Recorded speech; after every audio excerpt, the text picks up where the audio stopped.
I'm so glad to see all of you again here on the Music Shelf. Thank you for your support. Whether you're finding us on Substack, musomorphic.substack.com, or over on YouTube or audio, I'm glad you're here. I'm glad you're listening. Quick introduction here. Nick Revel is a multi-Grammy nominated violist, composer, sound engineer. Rather than calling him a colleague in this musical endeavor, I'll say he is a fellow traveler. Nick's been pushing the limits of what's possible with classical string instruments for quite some time. And his latest project is called The Hero Levels. We're going to talk about that today. And I've invited Nick to actually play live. So he's going to play some music from The Hero Levels for us. More about him in the show notes below or the description, lots of click links. I'll leave all of that for your curiosity and to follow that on your own initiative. Let's begin.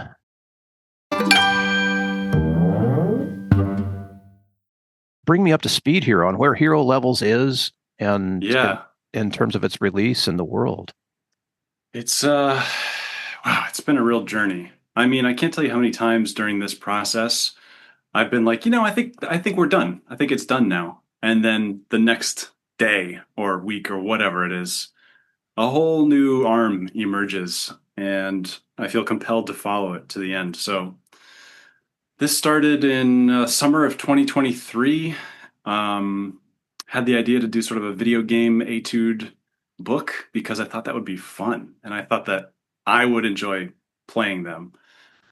And I knew that I could do some stuff with recording and backing tracks, and I wanted to make like a whole story, and eventually images, artwork became involved, and it's beautiful, guys. I mean, we'll put links, but yeah, take a look. Thank you. You guys will love this.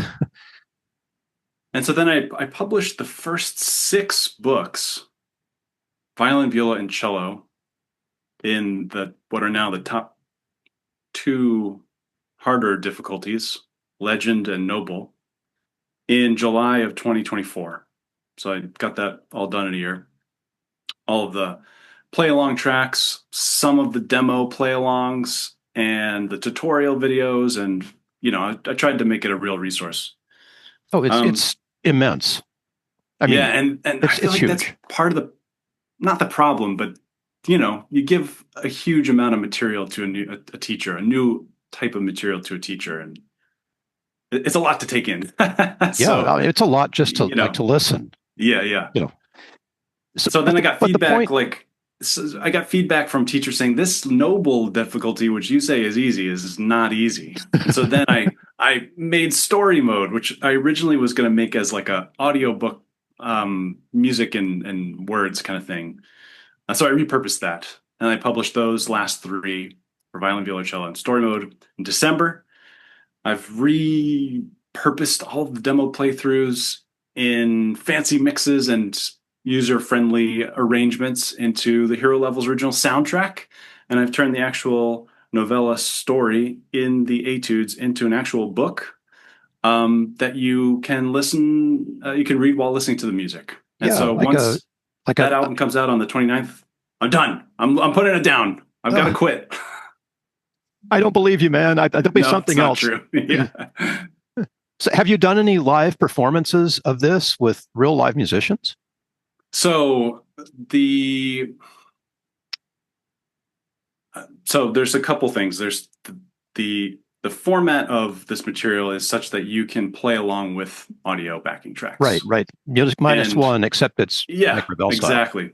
There is one piece in this collection called Moonlight Suite, which I hope we'll talk about later. It's one of my favorite ones from the book, that I've arranged it to an actual proper piece for like a double concerto for mixed chamber orchestra. Nice. And the students at Marywood University performed it this last year. Oh, how cool is that? It was so cool. Yeah, it was great. Unfortunately, I think I can't share it because of their whatever rules about privacy and stuff. So it's unlisted on YouTube. But right. It was so great to hear it in person. And I've got an album release show coming up in November where I'm going to perform some amount of this. It's 2 hours of music, so way too much for an actual concert. Yeah. In my hometown, Wilton, Connecticut, at the Wilton Library in a beautiful space called the Brubeck Room, named after Dave Brubeck, who was a Wilton resident for many years. Perfect. And I'm excited for that. Yeah, I'm just jazzed. I mean, this has been, so we're 25 now. So this has been a 2-year project, but Yep. thinking before that, obviously, and a whole lot of writing. I'll put Yeah. links, everybody who's listening or watching right now, we'll put links so you can see this stuff. But our purpose here today is just sort of to like explore the crazy mind of a multi-Grammy nominated violist who decided to do something revolutionary. Did you do this for your students, Nick, or what I was the? honestly, I did it for myself. Everything I do for myself. I do not believe in altruism. I think everything has some sort of self-serving purpose, even kindness. So yeah, no, I totally did this for myself. Honestly, I was feeling at the time not great about some things in my career. I felt a little bit lost in some ways, Mhm. and this project really grounded me in a way that I didn't know how much I needed until I was in the project. It really allowed me to build a world and immerse myself in the world, and then as a creator, having sort of finished it, get to like then re-experience it as a player, which was so much fun. It is still fun. It's the gift that keeps on giving because honestly, these pieces are hard. Yeah, they They're are. really hard. They're So I practice them. I actually practice them, and I'm getting better at viola, which is really the goal here. ultimately. So I love that post that I saw recently, a short reel. Don't know if I can link it in, but when you're talking about being happy with your sound, like Yeah. the sound that you make on your instrument, and I've seen a bunch of your posts and stuff like that. But when you're talking about this particular moment, like when you make a sound that makes you fall in love with the instrument, Mm. um, can you unpack what that's like for you as you play these creations that you made, from scratch out of Yeah. thin air? Well, I mean, yeah, I just, this is kind of related to what I was just talking about, feeling Yeah. lost. And, there's a moment where I realized I was chasing after these goals that were kind of arbitrary and they were external to my experience of playing. They were about money and awards and recognition and how many likes I get on this BS post and whatever. All the things that we all go through, right? And um, I realized that the fundamental experience of playing was lacking for me at that point, So roughly you're doing two to everything five years except ago. playing. Yeah, it's just sort of like when I go to play, it's in hopes of something. It's about results. It's about I'm going to get this thing, or I'm going to perform well, or this concert is going to lead to that one. And as a professional musician, those things are important. But when it becomes the core experience, the dominant experience, I should say, then I think it makes the act of playing less fulfilling. And I felt like I was in a slow descent. I was actually starting to get a little nervous. Yeah, I was losing altitude, and Yeah. I just needed something. And so I found that, combining music with story really helped spark my imagination, both as a composer and a player. So I find that, playing anything, basically, when I play any music now, if it doesn't have a story, I'm making up my own story. I'm Cool. just making it up. And Yeah. nobody else has to know about it. It's just going to be a little character or set of character, little world that I get to experience while I play. And that helps me be really creative on the instrument.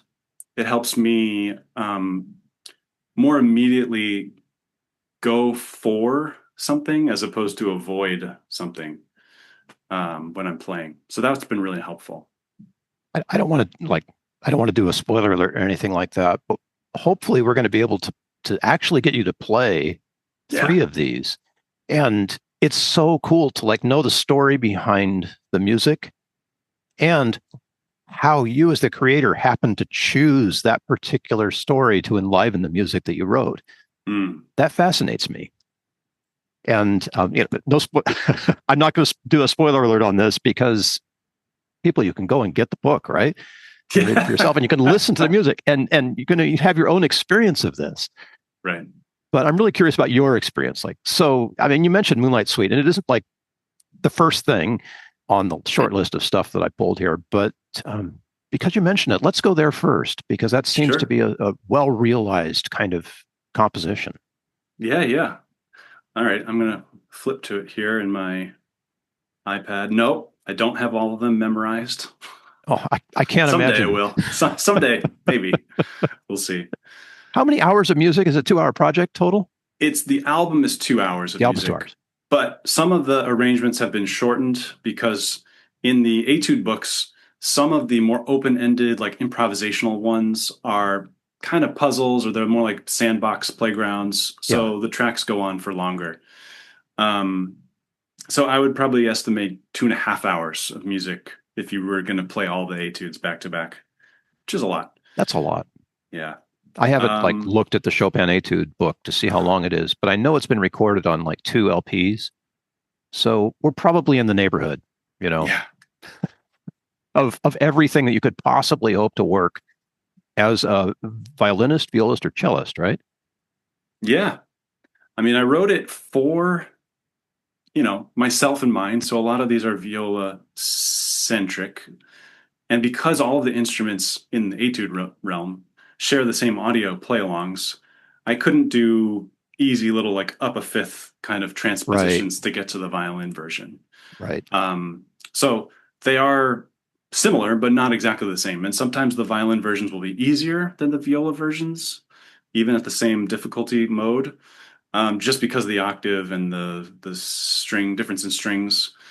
And I had my good friend Hamilton cello proof these so that theoretically the cello version is playable.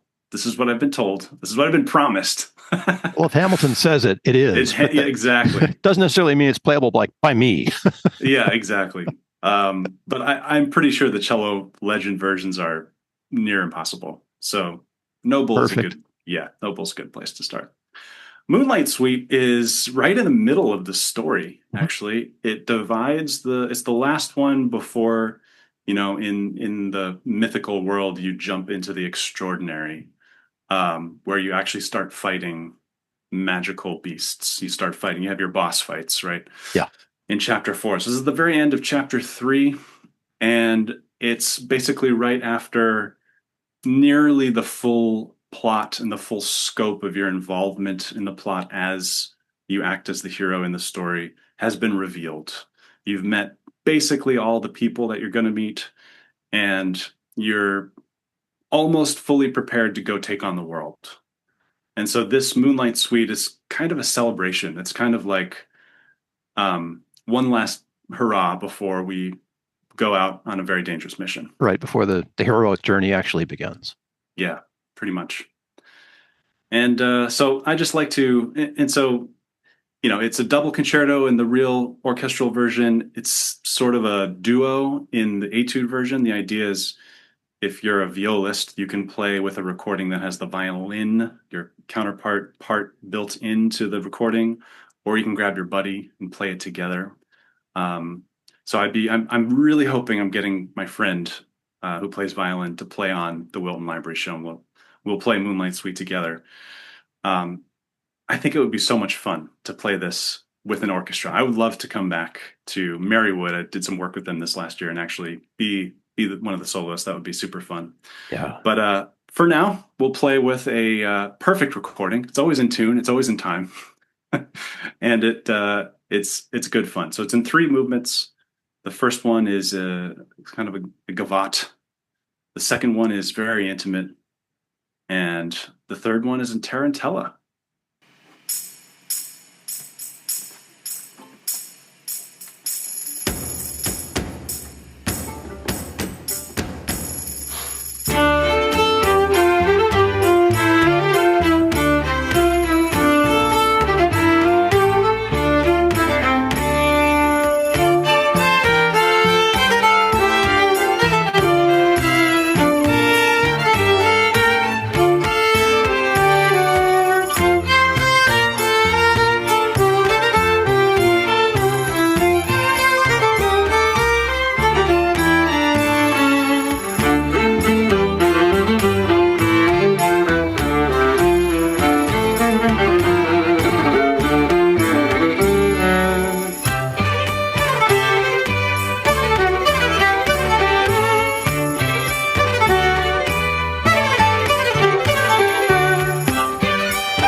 Your playing is amazing, dude. Oh, thank you. And ridiculously complicated. Yeah. I mean, I pretty much tried to focus on what all of my technical weaknesses are and then put it into music. Oh, So great. I'm always playing the hardest stuff possible for me. Self-flagellation. So, well, yeah, yes. But on the other hand, I mean, that's how we improve, right? You, you can't Mm, just slide down into the depths of never practicing again. But absolutely. having a reason to want to pick up the instrument and work at it, and Yeah. improve. I mean, I can feel that. I can feel the pull for that, right? Yeah. Yeah. Yeah. Crazy is And a judgment term, right? But this is like practical ways to improve. I think so. I mean, there's plenty of stuff in here. So that was actually my first real performance for anybody actually on this one. And I think it went pretty well. And also Yeah. I'm noticing moments where I'm still not comfortable technically. And so I see moments in this music where back to the sort of teacher Nick or the etude version of this, I'm like, I could work on that and improve. And then the next time I play it, it'll be better. That's wild. I mean, you operate in this pedagogical mode and this compositional mode where the thing that's in between, like the real Nick that we don't define, is pulling the strings from both to give real Nick a chance to upskill. But it's bigger than upskilling because there's purpose involved and meaning and all of that, right? Yes, absolutely. And we And know functionally like why this is happening here, but functionally for you at this moment in the hero levels, if you were performing the whole thing straight yeah, through, right. is this right before intermission? Yeah, this is actually so when I got these tracks mastered, my mastering engineer, Jen Nelson, good friend, amazing engineer, we had made DDPs, which is the digital file format that you need in order to imprint on a CD. And I opted not to make CDs because I mean, why really at Yeah, this point? But in any case, I have the DDPs, and this one marks the end of the first CD. Fits perfectly on a CD, and then the next one fits perfectly on that CD. So definitely the beautiful. end of the first half. So if you had been on stage now, you get to take a 15-minute rest, Yeah, which is that's right. probably warranted at this moment, actually, in the podcast. Just if you're listening, just put it on pause for 15. We'll be back. Be back. Yeah.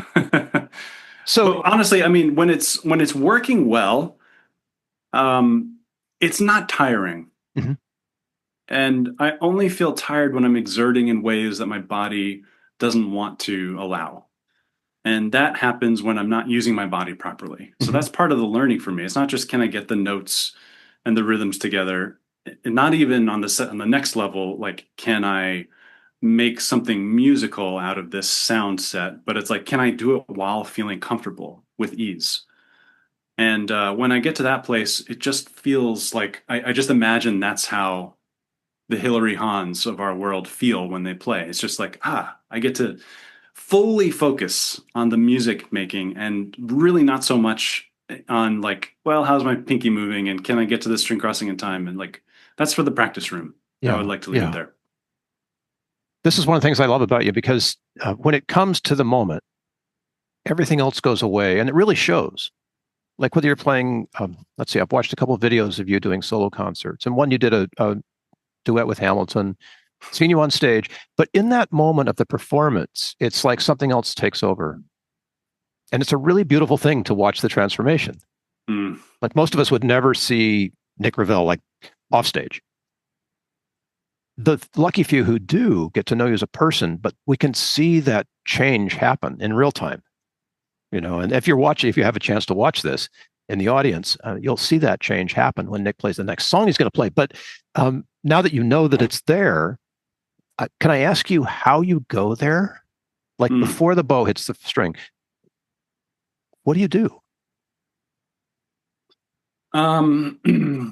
This the time right before the playing actually starts is where all the head games happen. Mhm. So that's usually the most challenging part. It's psyching yourself out. Did I practice enough? Oh yeah, I have to remember that one spot where I don't shift high enough. It's like a lot of little weird thoughts that pop in. Is my fly undone? Like weird Yeah, stuff yeah, that you just yeah. think about on stage, Right. not serving the music. And if you can, well, in my case, if I can focus on what I want the sound to be, what I think the sound should be, what I hope the sound will be, then uh, I can basically distract myself with the music from the distracting thoughts. So I have to reverse distract myself to get back to the music. And then once the music starts, it's kind of like jumping into cold water. It's like once you're in there, it's usually okay. It's just the getting in that's a little Yeah, that shocking. So, first yeah. plunge. And then it's also like, I don't want to get rid of nerves before a show. I think nerves are important for a lot of reasons. It shows that you care about what you're doing. It shows that you're human. You have a soul. Um, it also can, when used properly, give you a lot of energy, which can be useful for a show, especially if it's a long show. Yeah. Um, and so, I don't want to make it sound like I just get rid of all the nerves, because I think as soon as you try to do that, you get really nervous in a way that's not fun. It's like just bad. If you try to push the nervousness away, it comes roaring back twice as strong. And so once you're in the piece, once you're in the music, you're there. Like you've already committed to doing the concert. You've already committed to being on stage in front of people.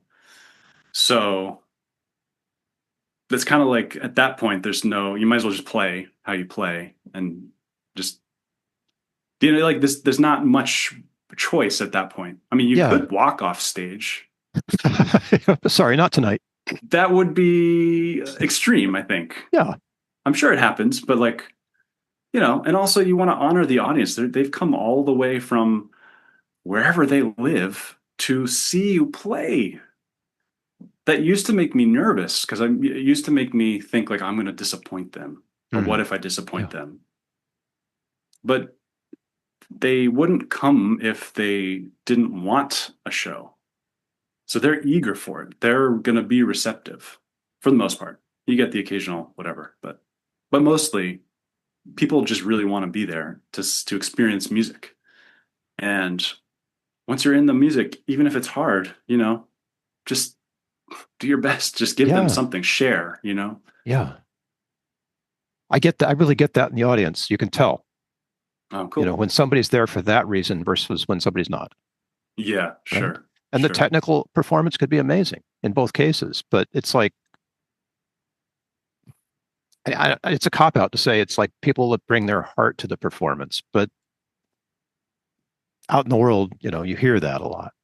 Put your Yeah. heart and soul in it. You're totally authentic. You're just really with it. What I don't know, whatever the words are, right? That describe that. Let's meet the hero. I started in the middle here on purpose because I wanted you to have an opportunity to introduce your main character here after setting us up a little bit of music. The hero from Amberglade. That's right. Amber reminds me of Jurassic Park. Yeah, the little mosquito. That's right. Yeah, yeah. Um, So so who yeah, who this is your is hero here? well, the story is told in second person. So anybody that's reading the story or participating in the études is the hero. They act as the hero. So I was very careful when writing the story to basically leave as much description of the hero out as possible. Make it as open as possible. No age, a little kind of an age, yeah. No gender, no race, no religious, whatever, like nothing, just human. And then anybody that's reading the story can feel, hopefully, that they are the hero because it's like, you live here, you go here. Yeah, In fact, I'd love to read just the little first scene that this definitely. Let's that this visually set it described. up here. All right. Um, so, chapter one, the adventure begins. The hero from Amberglade. Amberglade, a peaceful village cradled amid rolling hills and ancient woods, has been your haven since infancy. The tragic loss of your parents at the tender age of 3 has left you with only hazy memories of them, their faces softened by time. Rowena, the steadfast caregiver whom you call aunt, provides you with solace and family, as do your fellow orphans, siblings by circumstance who depend on you, the eldest of the bunch. With a heart that knows only kindness and the will to make the world a better place, you have carved out your place as their guardian, a beacon of hope, or maybe even a hero.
Do you feel heroic?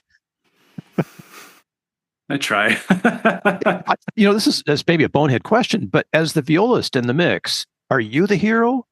As the violinist in the mix, are they the hero? Right. Can you, regardless of your instrument, can you see yourself in the role?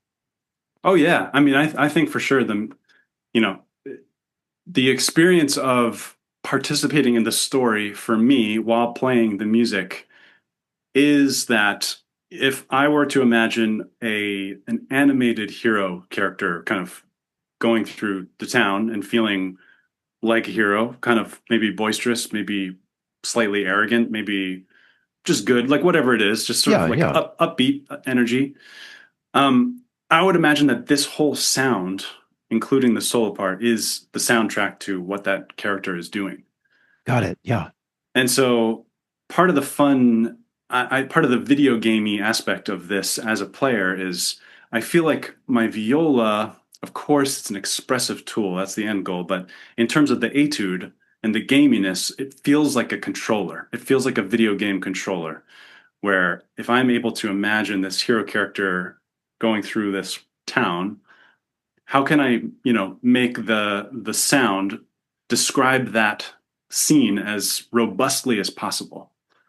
And so it's not all heroic. There's some sensitive moments and there's some, reflective moments, and then kind of comes back with epic. So Yeah, I feel like this character is well developed for, I mean, whatever age they are. They have a lot of aspects to them, yeah, right. In addition to being like a virtuoso violist or whatever else they're going to, I mean, they might be, or they might just be a sword wielding pixelated, avatar somewhere. Exactly, right, right. Well, it's funny because I was recently asked to write an article featuring this set of work for, I don't know if I'm allowed to say which one. I guess so. But this, yeah, the Strad magazine. There'll be an article coming out on the 25th, which is Oh, this Friday. kudos, man. Nice. Thank you, thank you. Yeah, and I was reflecting on how playing video games as a kid really, like, it made me remember that whole feeling. Like, what was it like to play video games as a kid? Why was it Yeah. so much fun? And I Yeah. was really into the story-based ones, the role-playing games. On Super Nintendo, I never like advanced past that. I sort of stopped playing. But Zelda, Chrono Trigger, Zelda, Chronos, yeah, exactly. yeah.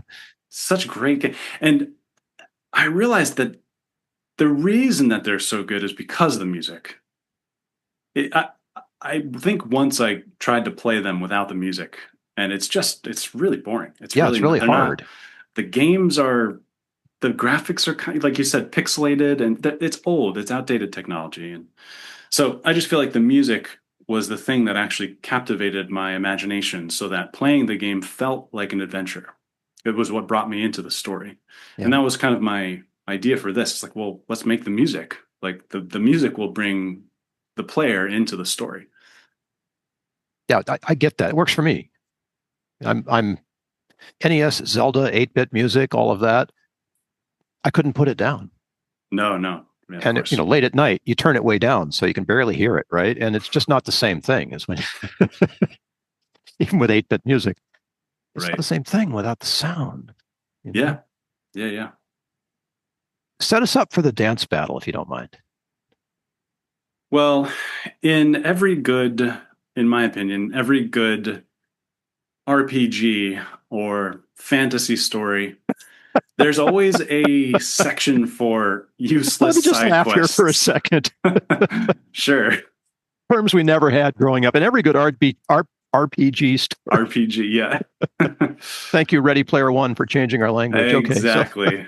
Totally. okay, mirth aside. So in every good RPG story, Yeah, I mean, there's certain tropes that are effective for various reasons. yeah, You hit the tavern at some point because it moves the plot forward. You meet somebody or you hear a clue and then you get your next assignment. Okay. You have a guide that helps you get through everything. They teach you what you need to know. You have the ultimate villain that probably kind of comes back over and over again throughout the story. And one of the, I tried to include a section in this book, in this work of music that doesn't really relate to the plot. The chapter is literally called side quests. And typically, historically, in these portions of the game, they're usually towards the end of the book.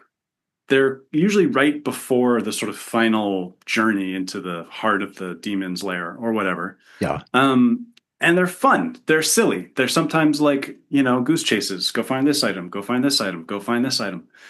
So I wanted to make this section of the book just basically a catch-all for musical ideas that I had that didn't necessarily have to do with the plot. Because once you're tied into the plot, it's a little harder to, you have to kind of work within that framework.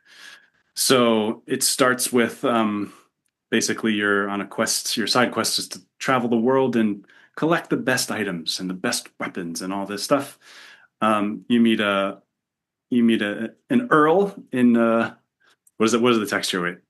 During your travels through a remote cliffside kingdom, you are mistaken for a rather prominent musician due to your uncanny resemblance. So in the story, I love this little bit of meta. In the story, you are now a musician, and you have no idea how to play music because you're actually a magician. You're a mage, right? Yeah. And so you're expected to learn this music, and in the book, there's this. It's a transcription of a previous performance done by the actual violinist or violist, a musician, and so the score that you're reading off of is incorrect. Oh, It's beautiful. it's a transposing etude. I love so it. You have to listen to the backing track, and then you realize player note. This is the little note at the top of the score. This manuscript, a transcription of last ball's performance, as I remember it, reflects the Earl's demands for higher and more sonorous keys. Some variations have been transposed from the original key. I will remind him, the fool, of the mental gymnastics required to transpose on sight and discourage him from interfering in the next performance. In which case, do not use this transcription as some variations will be in the wrong key. That's and perfect. Violinists and violists and cellists, like, we're not good at transposing, generally speaking. No, we the don't world have to generally do writes it. for you. We pick your keys. Thank you very much. And so that's fun. So will you be reading this off? You've probably memorized it, but if you were reading the score right now, would you be reading it and transposing on site? Well, yes. There's no room to write in the proper notation for this one. Mm-hmm. You would have to either transpose it, write it out separately and then learn it, or supply your own music. Or in any case, I mean, even if you cheat and you make your own transposition, you're practicing transposing and writing, so it's not a cheating at all. Right. Ultimately, you achieve the goal, however you get there. Yep. And I think I read. I was wondering if I had read for the recording, the demo recording, if I had read off of this or not. And I see all these fingerings, so I think I did. I think I didn't cheat. I think I actually used this, and it was hard. And worked it out. Yeah. So that's just one of the side quests. And the one I'm going to play now is called Dance Battle, where, I mean, really, this is pretty far off the storyline, which is I kind of snuck it in here because it only works in this case, in this position in the story. It's a dance battle with a vampire. Vampires are not canon to this story. They're totally different, different lore. So it takes place at night. Yeah, in a Gothic looking sort of stone dungeon / palace. You're not sure exactly. Yeah. Good evening, young adventurer, he intones with an unplaceable accent. My name is Count Funcula. Welcome to my humble abode. So the idea is he's creating intense vibrations in the air and the light. So he's creating a light show and a music show with his powers. And he's also attached magical threads to all of your limbs, and he's able to control your body like a marionette puppet at the expense of your own physical energy. So it's a battle of attrition because you decide, well, I'm going to die unless I do something. He's going to just dance me to death. It'll be a rite of spring. Yeah. I'm going to attach my magic to him. And now we're dueling each other, and it becomes a battle of attrition.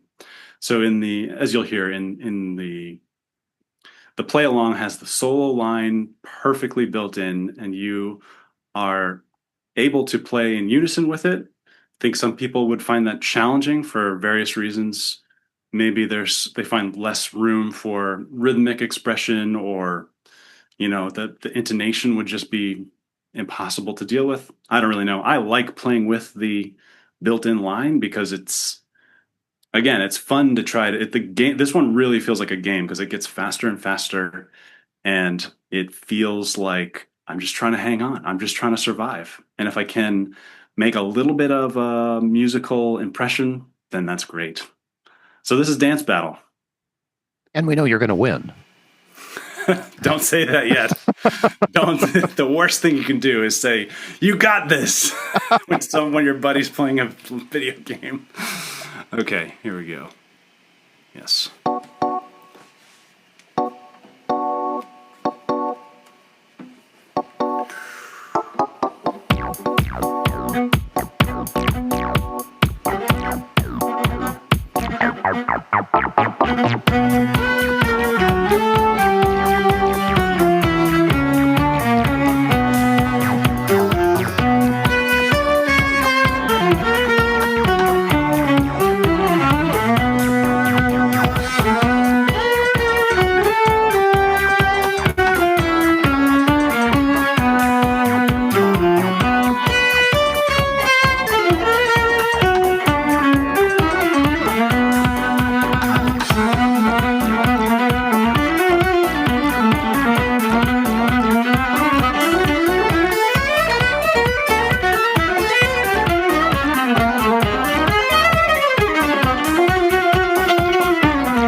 And we assume you survived. Vanquish the vampire. Wow, that's some ridiculous tempo changing. Yeah, it just keeps getting faster. And it goes from ridiculous, 125, I think, to 140, maybe 145. I don't remember. Staying in unison with the violin part is just insanity. Very difficult. Yeah, yeah. Sometimes it goes better than others. Yeah, it went well. I mean, this is one of those Revelian compositions. Yeah, I mean, the form is actually pretty simple. It's sort of verse, a solo, chorus, and then repeat, but we've transposed into a new key, and it does that 3 times, and it gets back to, I guess, G major / B minor, kind of, by the end. Yeah. I wanted to ask you about the other accompanying music that's on the backing tracks. It's not fair to call them that, but did you make any of these sounds with the viola, or you've extended your musical palette? Yeah, I mean, not this one. This one is fully electronic. Fully electronic. There's a lot of any tracks that sound like they have strings in them. I've replaced the MIDI with real strings. So I recorded string sections here at home. And I faked some cello sections. Sorry, cellists. I brought in a real bass player. So any kind of real bass you hear is real bass. I heard real bass. Yep.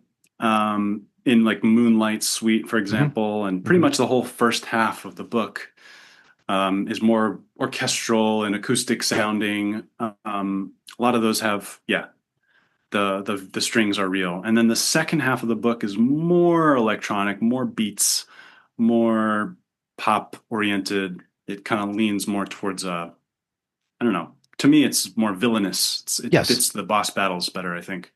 I agree. I have to ask you about that because one of my favorite, if you're listening at home, right? One of my favorite songs? Yeah, sure. Pieces, why not? Pieces from the whole suite is Nythrag. Or Nythrag. And I have never heard the depth of explosions that you managed to achieve. And I envision you in the studio late at night messing around with, those stuff and coming up with these incredible sounds. They're just so rich. Well, thank you. I mean, yeah, this one was fun. I'll be fully transparent. Some of these songs are repurposed from other projects. So Nythrag was a section in another piece that I actually wrote for quartet. We performed public quartet. We performed this piece that I wrote called Space Hero twice on the same concert because it was sort of 2 sets at an outdoor concert series on Governor's Island here in New York City. Nice. This was 2 summers ago. And that was actually the first. Oh, no. This was May of 2023. So right before I started doing the hero levels. And it was the first time where I was like, you know what? I'm going to just make a story for myself and then score that because I wanted to see what that was like. It's made an actual film score of a animated short. But I wanted to just see, like, would it be possible to score a story that I made up? And it turns out I like doing that. It turns out it makes the process very much more easy for me. When we talked about, I think, Father and Daughter.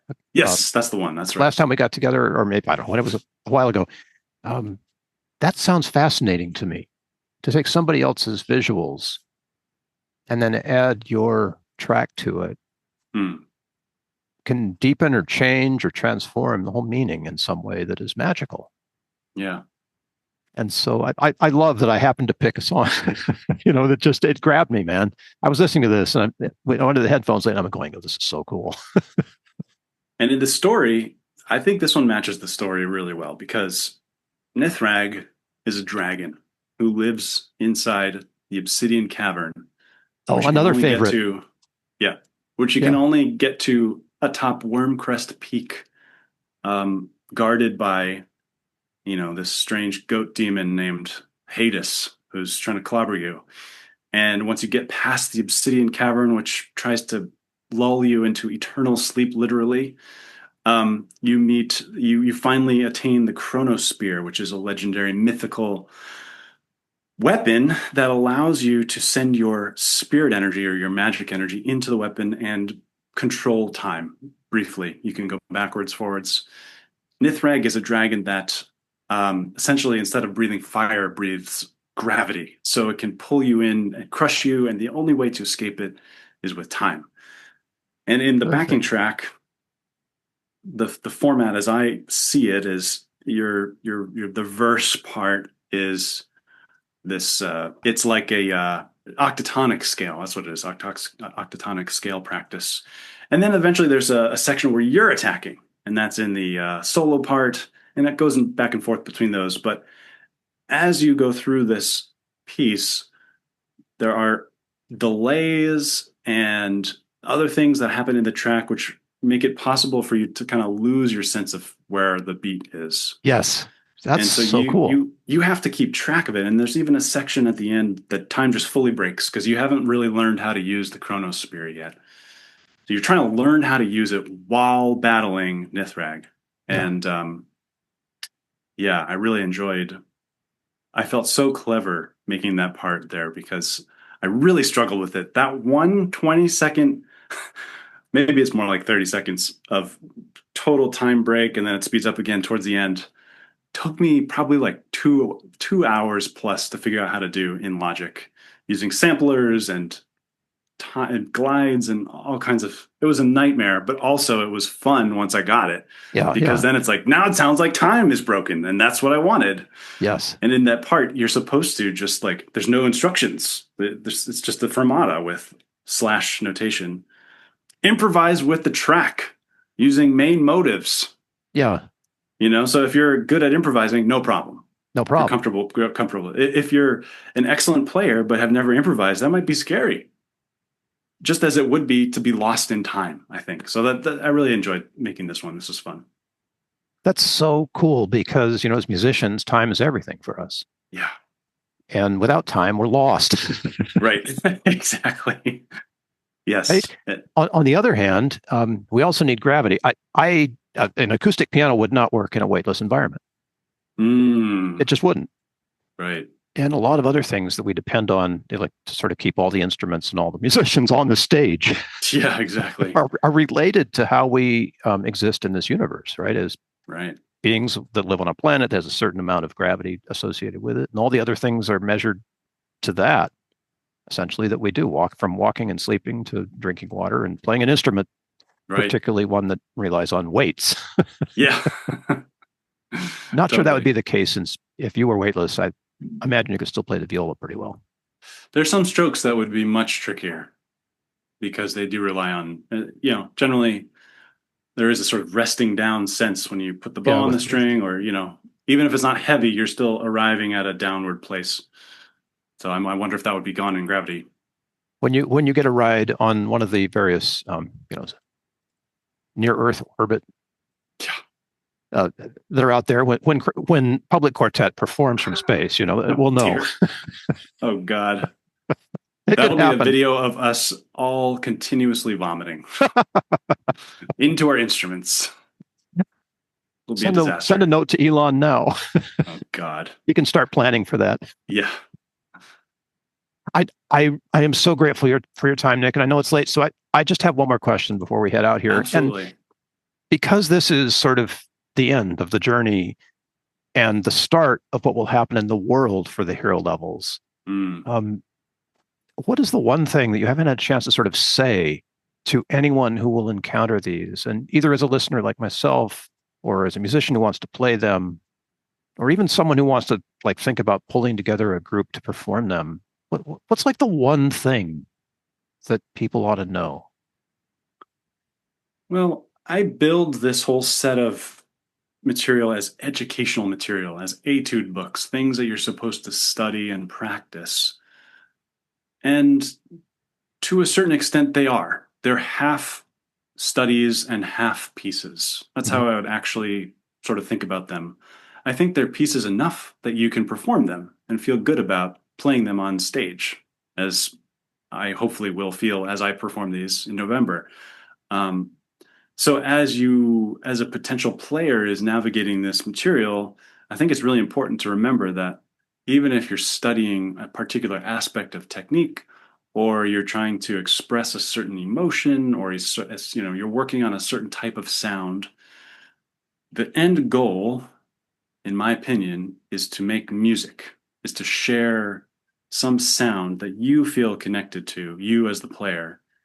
And whether or not you relate to the hero story, you can bypass that entirely. It doesn't matter how you get there. The point is that you figure out a way for yourself to get there. And there's not really anybody that can do that for you.